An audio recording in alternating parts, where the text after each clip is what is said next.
Vamos pular um pouquinho. Vamos embora. Não, antes de eu pular, não lembrei de algo. Sua mãe. Minha mãe, ela tá viva. Minha mãe é uma coluna do meu ministério. Minha mãe saiu da Igreja Deus e Amor, mas a Deus e Amor nunca saiu dela. Ela é a mulher de oração e de campanha. Ela faz campanha toda terça, quinta e sexta. Ela faz campanha 3 vezes por semana. Me liga, meu filho, eu tô orando, meu filho, eu tô de jejum. Então, eu penso que o resultado que eu tenho hoje, do homem que eu sou hoje, dos meus irmãos, eu tenho 2 irmãos no Brasil, uma irmã, estão na igreja, bem-sucedidos financeiramente, com a família. Eu falo para eles, cara, isso não é fruto de vocês, não. É fruto da oração da minha mãe, do meu pai, joelho dobrado. Então, a minha mãezinha, Diana Maia, ela foi a mulher que, quando meu pai separou, ficou 6 anos separado, ela que segurou a casa. Foi ela, oração e trabalho. Eles chegaram a se separar, então? 6 anos. Ficou 6 anos separado. Meu pai foi morar com outra mulher.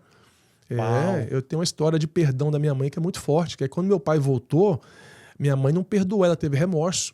E aí eles brigavam muito. Até o dia que um pastor foi lá e falou para eles, tem que perdoar. Se não perdoar, não tem, vai ficar brigando a vida inteira. Minha mãe colocou uma pedra naquele dia. Naquele dia, os céus desceu na casa dos meus pais. Meu pai foi restaurado, minha mãe foi restaurada.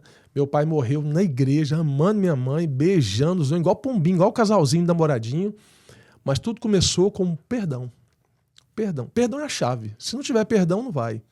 Para tudo.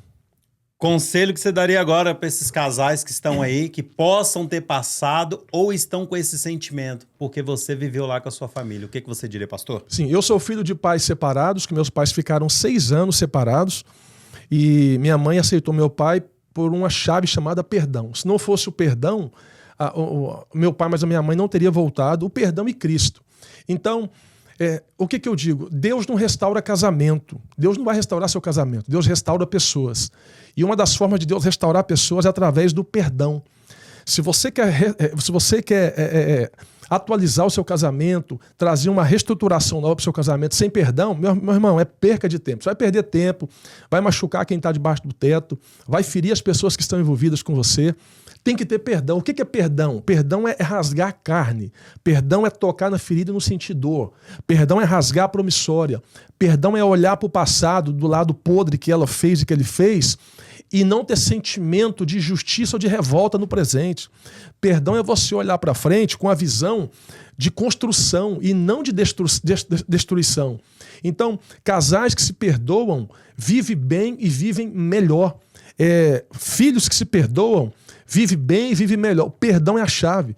Uma das chaves de Jesus na cruz, antes de morrer, foi dizer, Pai, perdoa eles porque não sabem o que estão fazendo. Ele está pedindo perdão para a humanidade e não precisava. Então, se você está no relacionamento e você quer que Deus restaure o seu relacionamento, Deus tem que restaurar primeiro você. E a primeira chave de Deus restaurar se chama perdão. Não adianta, pode comprar Ferrari, pode comprar casa na ilha, você pode andar de viagem de navio 7 dias aí no cruzeiro. Quando voltar, meu irmão, se não tiver perdão, vai voltar a estaca zero. O perdão é libertador, o perdão é transformador, o perdão é você cortar a pedra que te prende, deixar essa corda embora. Perdão é a chave do universo para os casais viverem bem em Deus e com eles mesmos. Uau! E como eu já falei uma vez com vocês, e como nós já falamos isso em alguns podcasts, eu acredito que a restauração, primeiro, ela é individual, tem que restaurar você, tem que cuidar de você. Foi o que o pastor acabou de falar aqui, para depois você tentar restaurar um casamento. Se os dois não se cuidarem primeiro, se não cuidar um do outro primeiro, separados, separado, o que eu quero dizer? Cuidar o espiritual da pessoa. Não estou falando para eles se separarem, não. Mas para ele poder ser restaurado, para ele poder ter experiências dele com o Senhor Jesus, do perdoar, do perdão, de sentir a face do Senhor falando ali, eu estou aqui, eu já paguei isso na cruz por essa pessoa, eu já o perdoei, porque você não pode perdoar. É algo pra gente falar muitas horas depois, mas vamos continuar no nosso na nossa conversa aqui. Obrigado, pastor, sobre isso. Qual foi sua experiência mais forte com Deus que o senhor lembra quando criança ou adolescente? Sua experiência mais forte. Eu vi paralíticos andar, levantar de cadeira de roda. Em São Paulo, na igreja pentecostal Deus e Amor. Eu vi, não estou falando que ninguém, eu vi. E eu vi em Goiânia, na rua 74, em Goiânia, no centro de Goiânia, na igreja também, na época Deus e Amor, meu pai.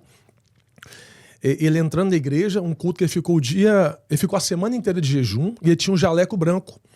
E quando ele colocava o jaleco branco, ele entrava no meio da igreja. E quando ele entrou no meio da igreja, a manifestação de demônios nas pessoas. Então as pessoas começaram a manifestar. E eu levei um susto na época, eu era adolescente ainda, criança, aquela fase para chegar na adolescência.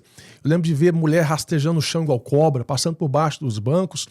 A manifestação espiritual pela presença de um homem de Deus, que era cheio de Deus. E eu vi na vigília segunda de primeira que eu dirigi em Goiânia. Lá eu vi muitos milagres em Goiânia. Milagres de justiça, de causa na justiça, milagre de cura, milagres de oração profética, de coisa acontecer, de Deus falar e eu anotar e cumprir a risca. E aqui eu vi 2 milagres aqui. Milagres também de ação, de ação humana, de Deus falar que vai fazer e fez. Então, assim, desde criança eu já tenho essas experiências com Deus. Eu acho que isso fortalece a minha fé, por isso que eu sou tão convicto do evangelho que eu prego. Eu sou tão convicto do Deus que eu sirvo, sabe? Então, essa semana eu tomei café com um rapaz e ele veio falar para mim de uma seita. Mas o Deus está em todos os lugares. Para aí, meu irmão. Deus está em todos os lugares, mas ele não manifesta em todos os lugares. Deus só manifesta onde tem adoração e entrega. Então, na soberania dele, ele tem tudo, mas ele não manifesta em tudo. Então, o que isso quer dizer? Que Deus ainda continua fazendo milagre e eu acredito que nós vamos viver e ver muitos milagres aqui na Flórida ainda, pastor Aldo. Eu creio muito nisso. Em nome do Senhor Jesus. Em nome de Jesus.